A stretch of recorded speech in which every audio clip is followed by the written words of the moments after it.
नमस्कार साथियों, स्वागत है आप सभी का एक बार फिर आपके अपने YouTube चैनल संस्कृत ग्रुप्स पर। साथियों, नई अपडेट है शाला दर्पण की कि शाला दर्पण पर बच्चों को राज्य सरकार के निर्देशानुसार नेक्स्ट क्लास में प्रमोट कर दिया है।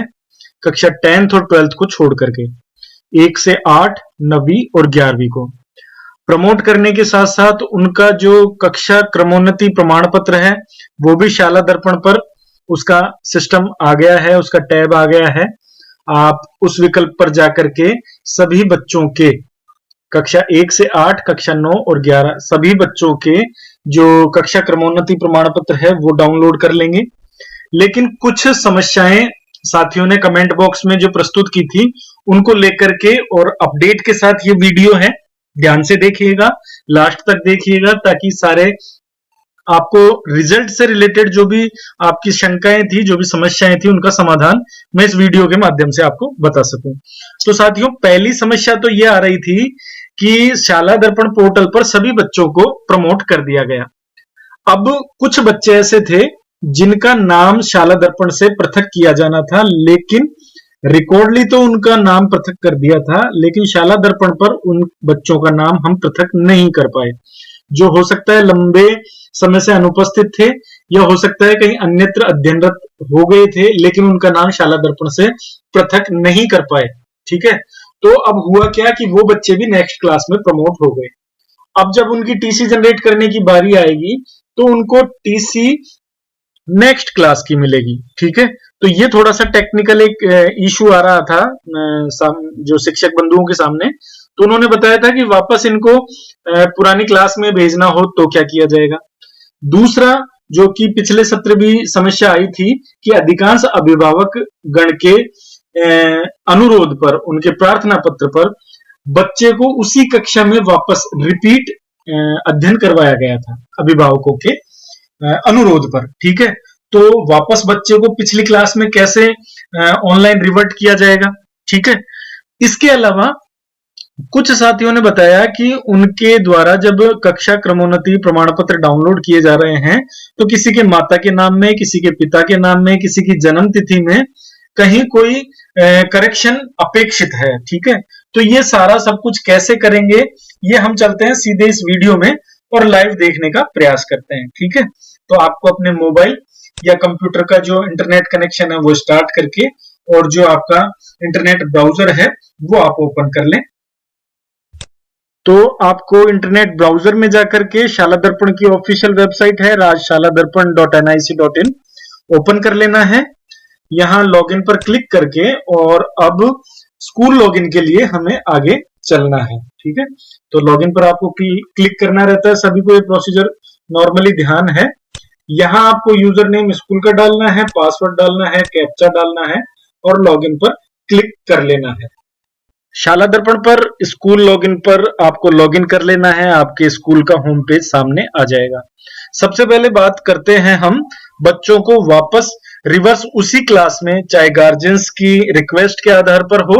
यहां पर टैब जो नजर आ रहा है स्टूडेंट टैब, आप स्टूडेंट टैब पर क्लिक करेंगे। ठीक है, स्टूडेंट टैब क्लिक करने पर यहां पे आपको ऑप्शन नजर आएगा रिजल्ट एंड प्रमोशन, आपको इस पर क्लिक करना है। ठीक है, अब यहां देखेंगे आप तो लास्ट सेशन आपको नजर आ जाएगा 2019-20। ठीक है, जो कि अभी जस्ट कंप्लीट हुआ है।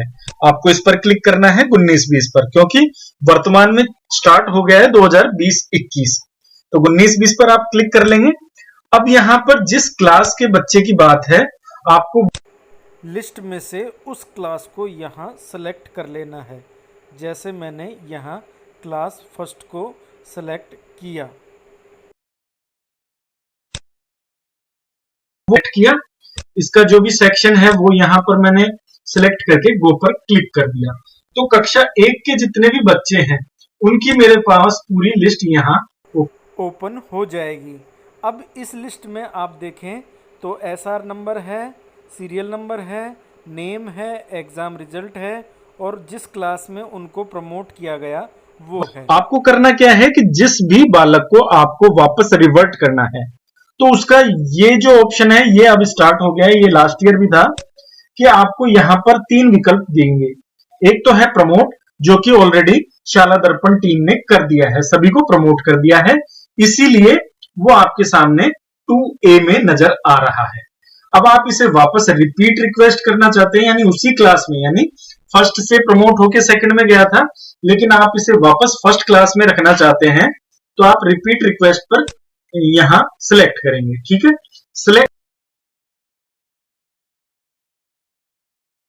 आप जो ग्रीन टिक है उसको सिलेक्ट करेंगे, यानी जो भी आप कमांड देंगे वो ही यहां सेव हो जाएगा। ठीक है, तो ग्रीन टिक पर क्लिक करने के बाद आपका ये रिपीट रिक्वेस्ट का जो ऑप्शन है वो एक्सेप्ट कर लिया जाएगा। इसके अलावा एक ऑप्शन और है यहां पर कि यदि बच्चा आपके स्कूल में एब्सेंट रहा है, ठीक है, उसने एग्जाम दिए ही नहीं थे, क्योंकि वार्षिक एग्जाम तो हुए ही नहीं कोरोना महामारी के चलते, लेकिन उसके अलावा भी उसने टेस्ट नहीं दिए, अर्धवार्षिक एग्जाम नहीं थी, शुरू में फर्स्ट टेस्ट में आया, बाकी सब में एब्सेंट है, तो ऐसी स्थिति में आपको यदि एब्सेंट दर्शाना है तो आप उसे एब्सेंट भी यहाँ शो कर सकते हैं। ठीक है, लेकिन प्राइमरी लेवल में ऐसा कुछ भी नहीं है, तो या तो आपको उसको प्रमोट करना है या उसको उसी क्लास में रखना है। तो जो भी जैसी भी स्थिति है उसको आप यहाँ देखते हुए आप उसको सिलेक्ट करेंगे। सिलेक्ट करने के बाद आप यहाँ पर टिक करेंगे। टिक करने के बाद आपको वो बालक पुरानी क्लास में नजर आ जाएगा। ठीक है साथियों, ये पर्टिकुलर एक क्लास की बात है। गो टू नेक्स्ट क्लास करेंगे तो अगली क्लास आपके सामने, ये जो फर्स्ट टू सेकंड की बात थी, अब आपके सामने नेक्स्ट क्लास पे जाने के लिए आपने गो टू नेक्स्ट क्लास पर क्लिक किया। अब यहां से जो भी आपकी क्लास, जिस क्लास पर आप जाना चाहते हैं उस क्लास को यहां से आप सिलेक्ट कर लेंगे और आपका ये काम हो जाएगा। तो पहला जो सबसे महत्वपूर्ण विषय था कि सभी बच्चे प्रमोट हो गए, लेकिन कुछ बच्चों को वापस आपको पिछली क्लास में डालना है, तो उनके लिए क्या करेंगे, तो उसके लिए था ये तरीका।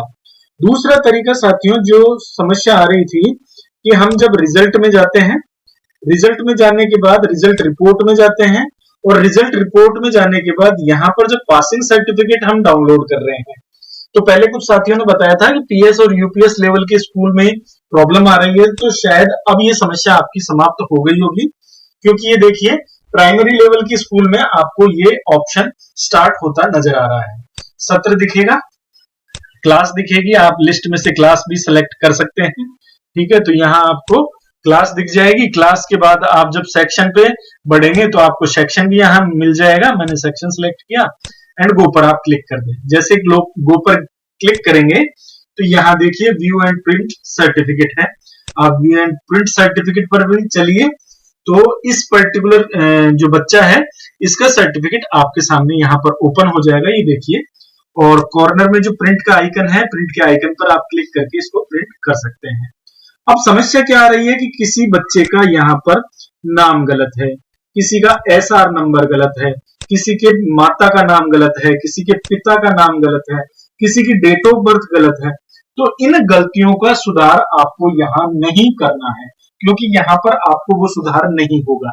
इसके लिए आपको करना क्या है कि आप इस सर्टिफिकेट को क्लोज करें। क्लोज करने के बाद वापस इस बच्चे को रिजल्ट एंड प्रमोशन में जाकर पुरानी क्लास में आप इसको ट्रांसफर करें। ठीक है, फिर इस बच्चे की जो फॉर्मेट 5 है वहां जाकर अपेक्षित आपको जो संशोधन है, चाहे वो एसआर नंबर है, चाहे वो डेट ऑफ बर्थ है, चाहे माता का नाम है, चाहे पिता का नाम है, चाहे स्वयं का नाम है, जो भी करेक्शन है उसका अपेक्षित जो भी दस्तावेज है वो देख करके, जांच करके, विद्यालय के रिकॉर्ड से उसको मिला करके, और फिर आप इसका फॉर्मेट 5 अपडेट करेंगे। जैसे ही फॉर्मेट 5 अपडेट होता है उसके बाद वापस आप रिजल्ट एंड प्रमोशन में आएंगे, वहां आकर के आप इस बच्चे को वापस नेक्स्ट क्लास में प्रमोट कर देंगे। प्रमोट करने के बाद फिर जब आप वापस ये क्रमोन्नति प्रमाण पत्र डाउनलोड करने के लिए यहाँ आएंगे, तब आपको अपेक्षित संशोधन यहाँ पर नजर आ जाएगा। ये ध्यान रखने वाली बात है, पूरी प्रक्रिया समझने की बात है। इसलिए आप जब क्रमोन्नति प्रमाण पत्र किसी बच्चे का जारी करें, तो ये जो अभी जारी हुआ है आपके सामने, ये एक रफ यानी ड्राफ्ट है। ठीक है, तो आप इसका एक बार यही चेक कर लें। यदि सारी चीज आपको करेक्ट लगती है, सही लगती है, तो ही आप इसका प्रिंट दें और आगे उस पे सील, सिग्नेचर, डेट डाल करके आप बच्चों को दें। अब दूसरा जो सवाल आया था कि हमें डेट क्या डालनी है, सत्र का क्या निर्देश है, तो साथियों अभी जो शिविरा का हमारे पास निर्देश दिया हुआ है माननीय निदेशक महोदय द्वारा, तो वो 30 अप्रैल को आपका सत्र समाप्ति है और 1 मई से आपका नया सत्र स्टार्ट होना है। ये पूर्ववत जो आदेश हमारे पास है उन्हीं के अनुसार है। यदि कोई नया संशोधन आता है, नया कोई आदेश आता है, तो तदनुसार हम कार्रवाई करेंगे, लेकिन वर्तमान में हमारे पास ये दिनांक हमको अंकित करके और एक प्रिंट हमें विद्यालय में रखनी है, एक प्रिंट हम अभिभावक जो बच्चा है उसके अभिभावक को या बच्चे को सुपुर्द कर देंगे। तो इस तरीके से हम क्रमोन्नति प्रमाण पत्र की प्रक्रिया को समझेंगे, इसमें अपेक्षित संशोधन है उसको करेंगे, या किसी बच्चे को वापस किसी क्लास में रिवर्ट करना है तो उसके लिए हम यहां से ये कार्रवाई करेंगे। अब किसी बच्चे को वापस यदि आप रिपीट कर रहे हैं तो उसके लिए आपको क्रमोन्नति प्रमाण पत्र की आवश्यकता ही नहीं रहेगी। ठीक है साथियों, कोशिश मैंने की है आपकी समस्या का समाधान करने की। आशा करता हूं आपको वीडियो पसंद आएगी और जो भी आपके छोटे मोटे इश्यूज हैं वो इससे दूर हुए होंगे। चलते चलते निवेदन कि यदि किसी ने चैनल को सब्सक्राइब नहीं किया है तो प्लीज चैनल को सब्सक्राइब कर लें, क्योंकि मैं इसी तरीके के एजुकेशन रिलेटेड और टेक्नोलॉजी रिलेटेड वीडियो चैनल पर लाता रहता हूं। तो सब्सक्राइब करने से आपके पास इस चैनल पर अपलोड होने वाले वीडियो का नोटिफिकेशन सबसे पहले आपके पास पहुंच जाएगा। ठीक है साथियों, बहुत बहुत धन्यवाद।